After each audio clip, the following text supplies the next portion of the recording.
parents' education could be an alternative quota criterion.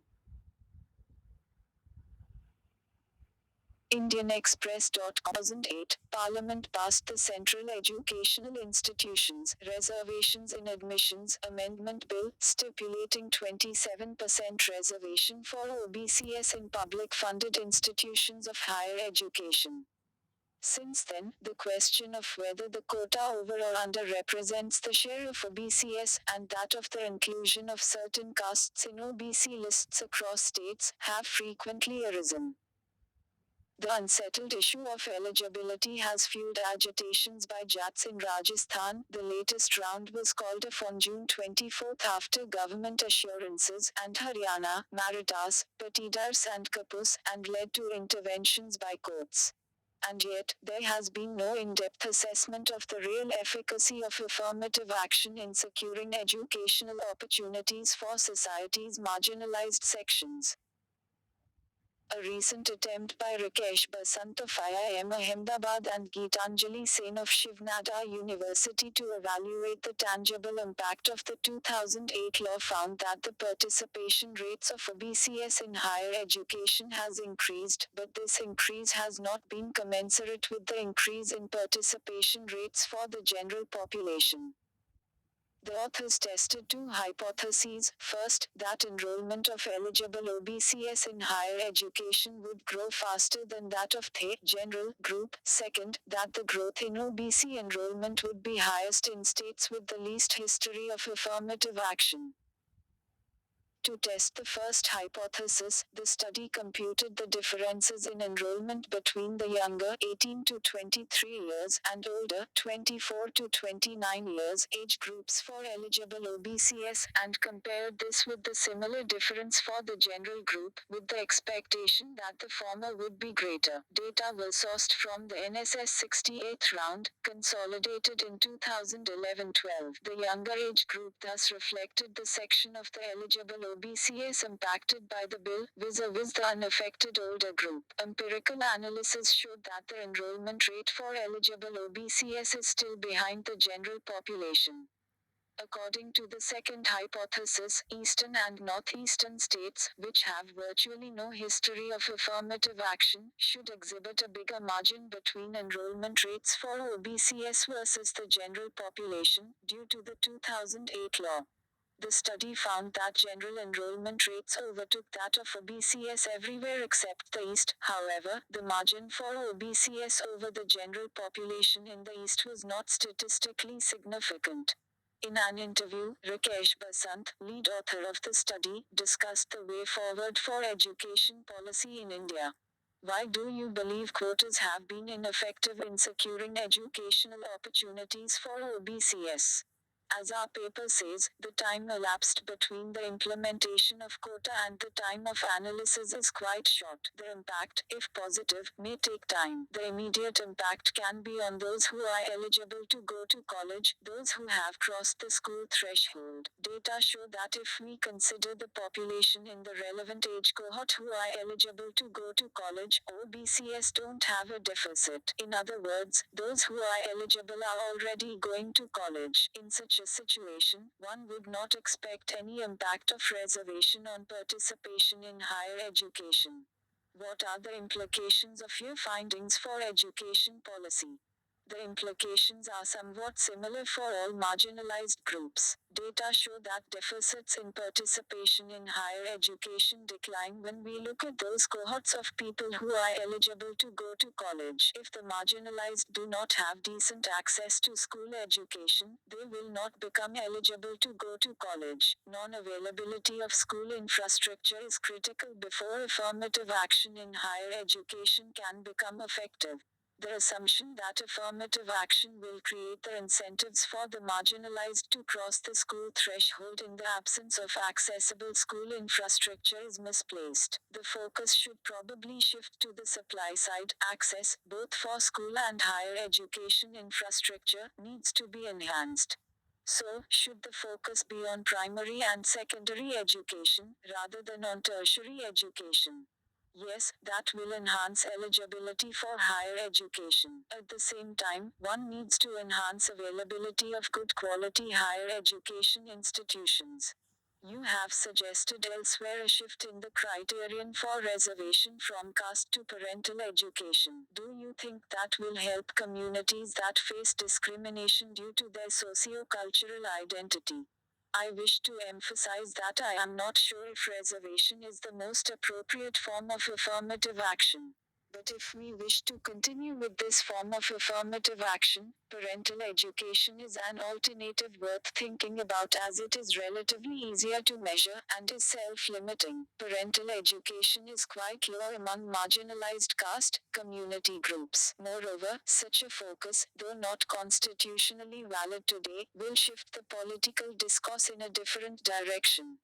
In light of the evidence, do you think the government should continue with OBC reservations in higher education? That is for the government to decide. A large number of factors go into that decision.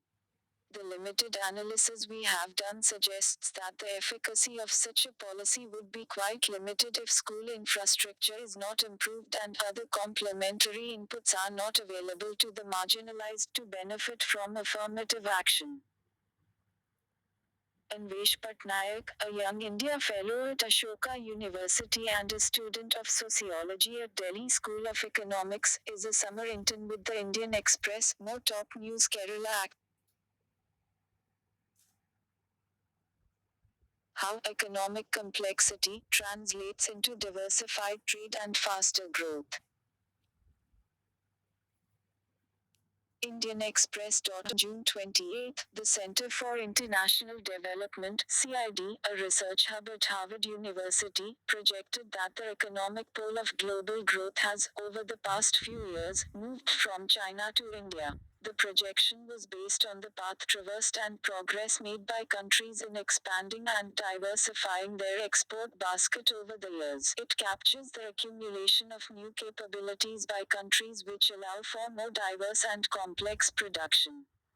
The latest update to the Atlas of Economic Complexity, based on 2015 global trade data, also ranked 124 countries on an economic complexity index, which could be used by investors, among others, to make growth projections. According to the new Economic Complexity Index rankings, India is at number 48, having moved up 2 places from its 2014 position. China is still far ahead at 26, but has fallen 6 places in the latest rankings. Japan has led the chart every year from 1995 to 2015, the period for which the rankings are available. The United States ranked 10 in 2015, up from 14 in 2014, and from 11 and 12 in 2013 and 2012 respectively. India and the African country of Uganda top the list of fastest growing economies leading up to 2025. Both countries are projected to grow at 7.7% annually. China's annual growth rate is projected to be 4.4% leading up to 2025. The Atlas of Economic Complexity.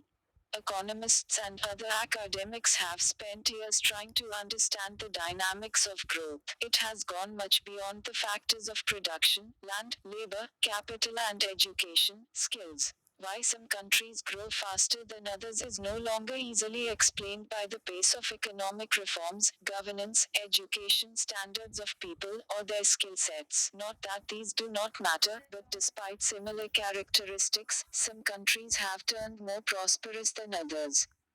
Ricardo Hausman, professor of the practice of economic development at Harvard Kennedy School and director, CID, and Cesar A. Hidalgo, who leads the collective learning group at MIT Media Lab, have for years studied global trade trends to assess the capabilities of countries. Their research links the ability of countries to acquire and assimilate know-how and their diversification into other areas of production. Countries that are able to do so can potentially grow faster, they say. Their research was published as a book, The Atlas of Economic Complexity, in June 2011, with a new edition in 2014. The atlas itself is an online tool that allows a deep dive into the trade trends of countries in terms of their imports and exports, and how they have diversified or shrunk over the years. Such trends throw light on the nature of industries that may emerge in the countries in the future. Trade and complexity. Prof. Hausman sees a strong correlation between a country's ability to diversify its product portfolio and its ability to gather the know-how to put together a complex final product, which may require a mix of parts and components. The American aerospace company Boeing, for example, has a host of suppliers from small and big firms spread across the world. The aircraft may be assembled in the US, but its components come from countries including Canada, Australia, Japan, South Korea, Italy, France, and the United Kingdom. Hausman's mantra for growth is to develop the capability to make different forms of know-how collaborate. It's the collective of know-how that will hold the key to producing complex products. The iPhone is another example. But how do we measure know-how? Here, Prof. Hausman talks of graduating into products that require more person bytes, one person byte being the quantum of knowledge an individual possesses. And how do we grow know-how? It's a chicken and egg situation, a difficult task, Hausman says. Know-how is slow moving. A country has to grow its letters, or person bytes. The more letters you have in Scrabble, the more words you can build. You can build your word bank by using letters similar to the letters that you already have. In other words, countries can diversify into related industries once they have acquired specialization in one. A country has to aggregate person bytes to create different products or diversify. Future gazing, India's person bytes. India is the fastest growing economy in the world today, but its share in total merchandise exports is still minuscule at less than 2%. Total exports in 2016-17 were $274.64 crore, up 4.7% in dollar terms. Hausman's The Atlas of Economic Complexity does not include services exports. Maybe for countries like India this may turn out to favorable and mean a better rank in the index. Over the last 20 years, India's export basket has diversified, but progress continues to be slow. In the 5 years leading to 2015, the percentage share of the top 10 commodities exported from India dropped to 58% from 60%, according to a study published by the PhD Chamber of Commerce and Industry, an industry body, in August 2016. The higher the percentage, the less diversified a country's exports. These numbers only confirm Prof. Hausman's theory and research that says know-how accumulation is slow-moving. Also, know-how is difficult to transfer. The latest update to the Economic Complexity Index shows that India is well positioned to continue diversifying into new areas, which include complex sectors such as vehicles, chemicals, and certain electronics.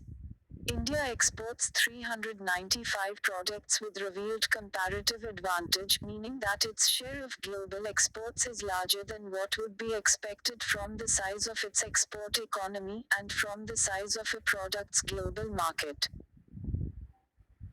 PV.Iyer at expressindia.com, P. Vaidyanathan Iyer, on sabbatical from the Indian Express, is Edward Mason Fellow at Harvard Kennedy School. More top news.